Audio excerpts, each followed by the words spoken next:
jamii ya watu wa Tabora. Tumewaona wameishi nasi kwa miaka 4. Tumeona vipawa vyao, namna zao, batasamu zao. Tuwapigie makofi na kuwashangilia.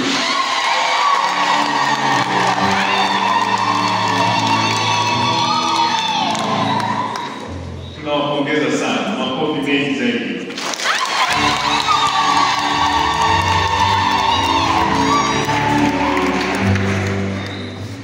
Masomo tuliyosikia, somo la kwanza, la pili na la tatu ni mwaliko wa maisha ya shukrani. Yaani tunaalikwa sasa mpaka hapa tulipofikia kwa haya tuliyopata, sisi kama sehemu ya ushuhuda kwa Mungu tunaishi maisha ya shukrani. Yaani kila tunachofanya kieleze kwa Mungu, kieleze kwa watu na kieleze kwa mazingira yetu kwamba sisi ni watu wa shukrani. Sivyo? Ndio. Tukianza na somo la kwanza, kama tulivyosikia, ni somo fupi sana. Kutoka kitabu cha Yoshua bin Sira sura ya 50 aya 22 hadi 24. Tumeelezwa mambo matatu katika hizo aya tatu. Kumbe kila aya imebeba ujumbe mahususi. Tukianza na aya 22, hapo tunakuta jambo la kwanza. Tunaambiwa tumshukuru Mungu aliyetulea tangu tumboni. Huko ndiko tunapoanzia. Ninyi mnajua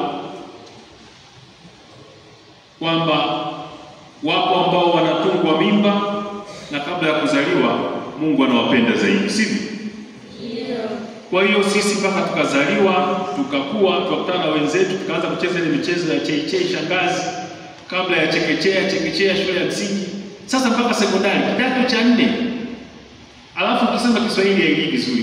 Wazee wetu wa zamani, sio Kiswahili, yani kwa mazingira ya sasa, unaona kidato cha 4. Zamani wazee wetu wale waliosoma zamani, kidato cha 4 unajua walikuwa na darasa la ngapi?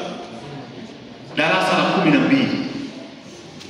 Kwa hiyo ninyi ni kidato cha 4, lakini kama ukutana na wazee wa zamani, babu zetu wengine wataambia, wewe umemaliza darasa la 12. Tunawapongeza sana kwa kumaliza darasa la 12.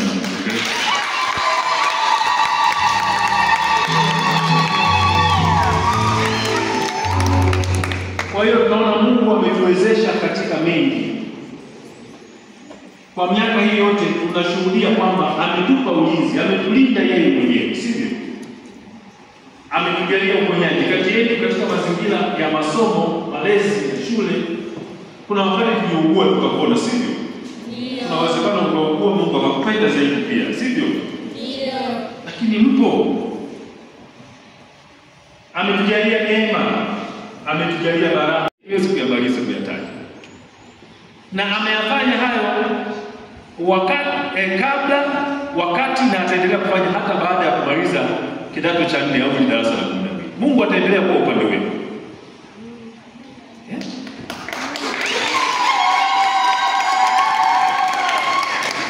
Upendeleo wa namna gani? Na hii ni kwa sababu tunafahamu asili ya Mungu. Yeye ana wema usiokoma. Sasa kwa kuwa yeye wema kwake mtendo usiokoma, shukrani, tunawaalika sasa tuendelee kuishi maisha ya shukrani.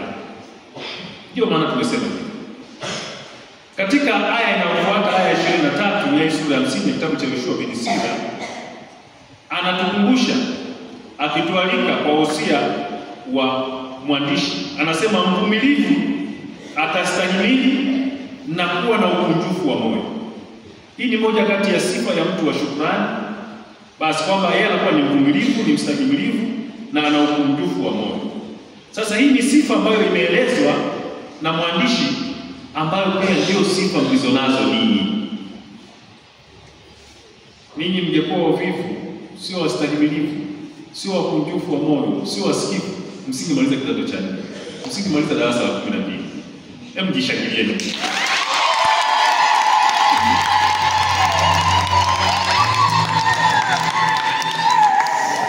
Maana mimi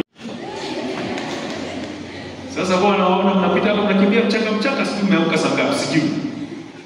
Mnaingia darasani, mnafanya mitihani. kuna majaribio na mitihani na kadha wa kadha mpaka sasa. Hongereni sana, makofi mengi. Kana kwamba haitoshi, nataka kusema kwamba lakini pia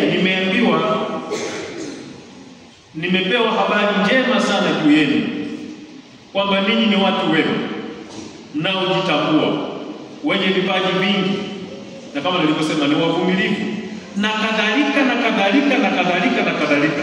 Hongereni sana.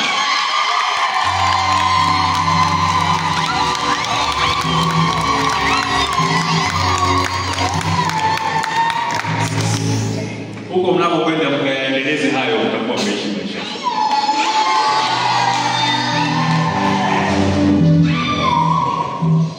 Aya 24 inatuletea jambo la tatu, kwamba kuishi maisha ya shukrani pia unaonekana kwa kuwa mtu wa sala na mnyenyekevu. Na kiini cha sala nzuri ni unyenyekevu. Na mtu wa namna hiyo anatambua nafasi yake na anatambua pia nafasi ya Mungu, kwamba yeye nani mbele ya Mungu. Basi tusiache kuwa watu wa maisha ya sala.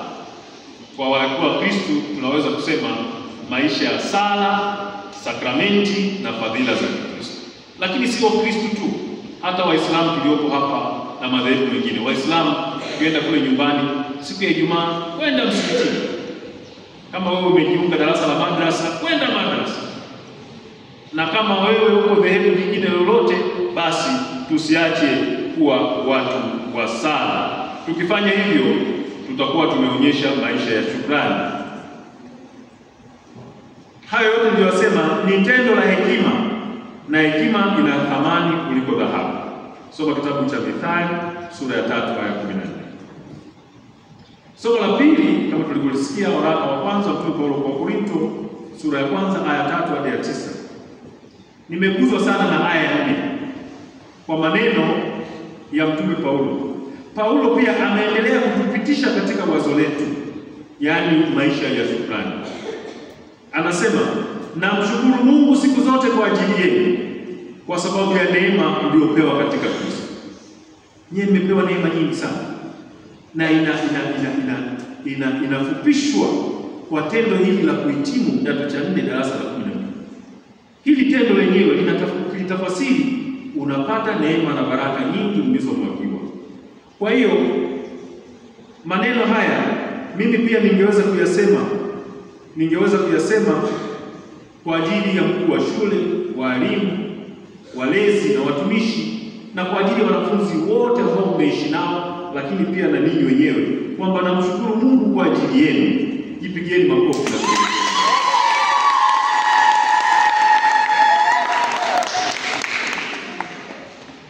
Somo la Injili ya Marko sura ya 5 aya 18 hadi 20.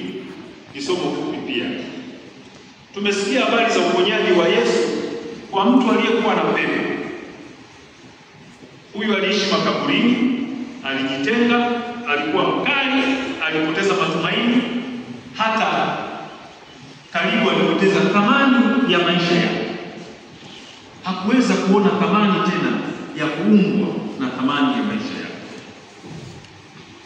Lakini alirudishiwa uzima, akawa mtu mpya, akatambua hadhi yake, na akawa na kiu ya kumfuasa Kristo. Kule kumfuasa Kristo sawasawa na kusema alikuwa na kiu ya kuishi maisha ya kumshukuru. Sasa sisemi kwamba ninyi mlikuwa na pepo, hapana. Ila nataka kusema kwamba ninyi pia kuna vitu ambavyo ama hamkuwa navyo, na kama mlikuwa navyo, hamkuwa navyo kwa ukamilifu. Moja ya vitu hivyo ni ukosefu wa ufahamu. Sisi Wakristo wa Katoliki tunasoma katika kitabu cha Katekisimu Kuu ya Kanisa namba 418. Inasema baada ya kosa la Adamu na Eva, moja ya kati ya adhabu tuliopewa ni magonjwa. Yaani tunaweza kuugua, kama tunaweza kufa, lakini moja wapo ni ujinga. Yaani hatuna ufahamu, ujinga, sivyo? Sasa natumaini nyinyi wenzangu nao waona hapa, mnavyoondoka sivyo mlivyokuja, si ndio? Ndio. Nadhani kuna wengine mlipokuwa mnakuja hata mlikuwa mjini maana ya Bansen Bank. Nakumbuka hata mimi nilipoenda seminari ndogo kidato cha kwanza, hata neno chemistry kwanza nilikuwa naita chemistry kwa muda mrefu sana. Chemistry. Kuna wazao wanaita chemistry. Sasa inawezekana wapo kama mimi ambao walipofika hapo wanasema chemistry. Sasa baadaye wakaweza kuita chemistry na kemia, sivyo? Kwa hiyo mmeweza kujifunza mambo mengi, mmeweza kupata mambo mengi kwa juhudi zenu, lakini pia kwa kazi kubwa na nzuri iliyofanywa na walimu wetu na walezi wetu na wahudumu wetu. Kwa kweli nao tunapaswa kuwashukuru. Kama nilivyosema, tunaalikwa kuishi tendo la kumshukuru Mungu, lakini pia kuwashukuru watu. Tunawashukuru wazazi na tunawashukuru hao walimu na walezi wetu. Tuwapigie makofi na vigelegele.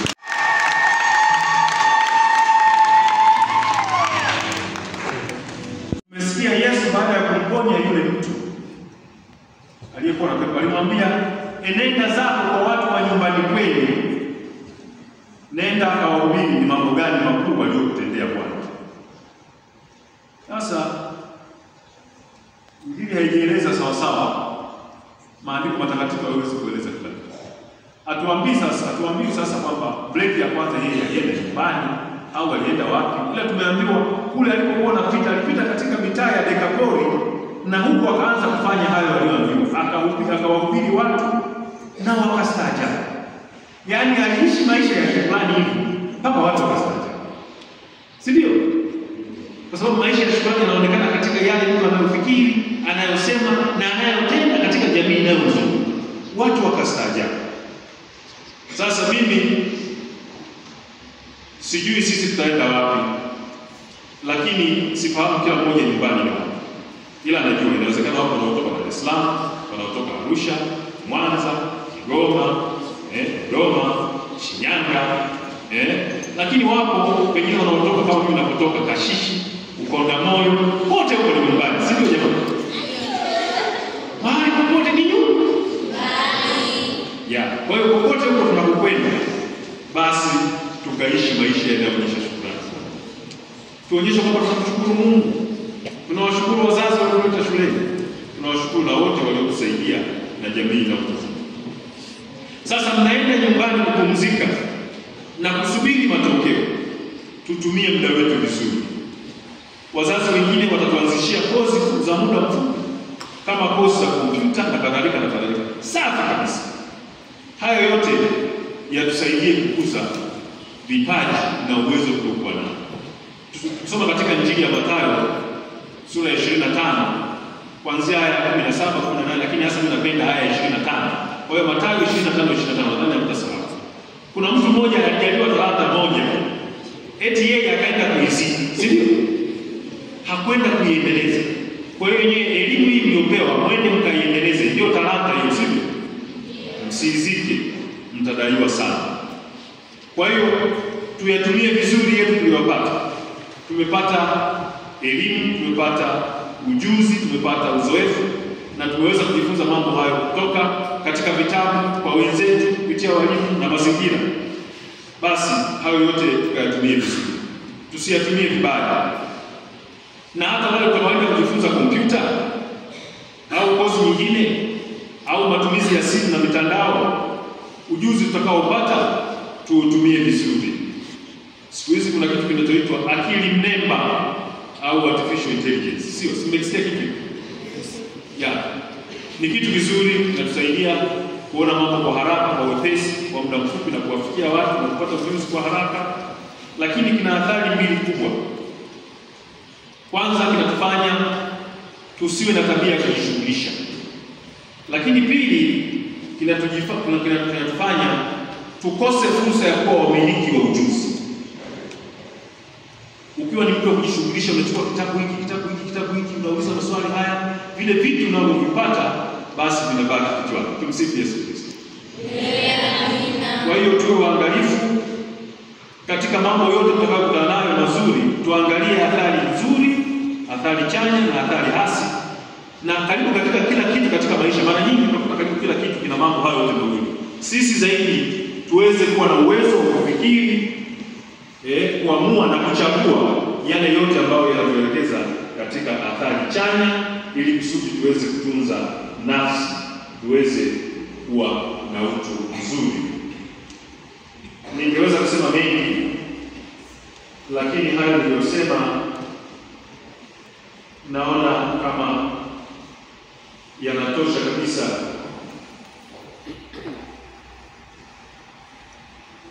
kuwa kielelezo cha kumshukuru Mungu kwa kila neema na baraka ambazo ametujalia. Labda mwisho tu niseme, ninyi sasa kwa kumaliza kidato cha 4 darasa la 12 mnaitwa wasomi, si ndio? Ndio. Lakini msiridhike tu basi kupata kuitwa wasomi, lakini inafaa pia kuelewa kuitwa watu mlioelimika. Nadhani kuna tofauti kati ya msomi na mtu aliyeelimika. Hivi kwa nini msomi ni mtu gani? Aliyesoma, si ndio? Na sisi tabia za kisomi. Kuna wengine wanafikiri kuwa na tabia ya kisomi ni kuweka kalamu nyingi hapo. Nyekundu 2, nyeusi, ya njano, blue. Hicho ni kitu kizuri, kinaonyesha tabia ya kisomi, si ndio? Lakini mtu aliyesoma haitoshi kuwa na cheti, haitoshi kutambuliwa amemaliza kidato cha 3 au darasa la 3. Lakini anapaswa pia aonekane kwamba ameelimika, na tabia na mmoja aliyeelimika ataonekana kwamba anaishi kistaarabu. Ni tunarudi kule ni kuwa na sasa na maisha yanayoonyesha shukrani. Zamu moja hivi karibuni kulikuwa na mtu mmoja aliyehitimu kama ninyi mnahitimu leo, si ndio? Amemaliza kuhitimu na ana cheti chake mkononi, alikuwa ana chupa la maji poa. Sijui kwa ile gari, sijui ilikuwa Kilimanjaro, maji gani mnapenda? Maji uhai au jamu uhai. Basi kanywa maji yake hayo kwenye chupa yake ya chupa ya maji hai, kanywa. Ameshika cheti chake mkono mmoja na mkono mwingine na hiyo chupa ya maji. Amaliza kunywa, alikuwa anatembea barabara nzuri, imefadhiliwa vizuri na wale wahudumu wa barabara, si yeye akatupa ile chupa pale barabara. Sasa huyu ni msomi, ameelimika au ni msomi? Msomi. Hata hiyo la msomi mimi nasita kuita. Msomi. Kwa hiyo kuna mazingira ambayo baada ya kutoka hapa tukiishi, hata watu wanaweza kuanza kutushangaa na kusita kutuita si tu zaidi ya kuwa watu walioelimika kuitwa wasomi, kwa sababu tutakuwa hatuishi maisha yanayoonyesha shukrani. Kwa hiyo tuishi maisha yanayoonyesha shukrani kwa Mungu, tuishi maisha yanayoonyesha shukrani kwa wazazi na kwa watu, hata shukrani kwa mazingira. Tuwapende na kuwajali watu nao watatupenda. Tuyajali na kuyatunza mazingira nao yatatutunza, sivyo? Tumsifu Yesu Kristo. Amina. Napenda nitumie nafasi hii au fursa hii kuwapongezeni nyote, mkuu wa shule, walimu wote, watumishi wa sekondari yetu, wazazi mliopo hapa na wageni, wanafunzi, lakini kipekee sana wahitimu wetu wa kidato cha 4 darasa la 12. Hongereni sana.